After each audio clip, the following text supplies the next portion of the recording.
Hi guys, glad you made it for this video. Right here on the channel, we'll discuss adding and subtracting fractions the easy method.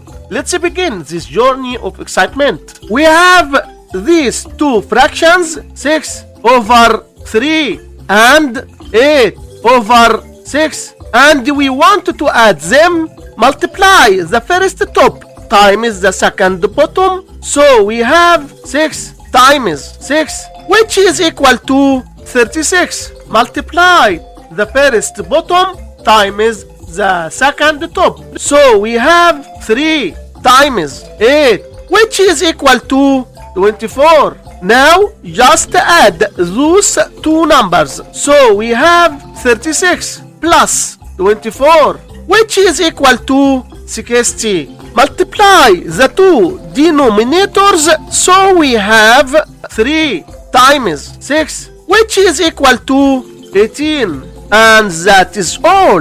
Thanks for being here. Don't forget to like, subscribe, and comment.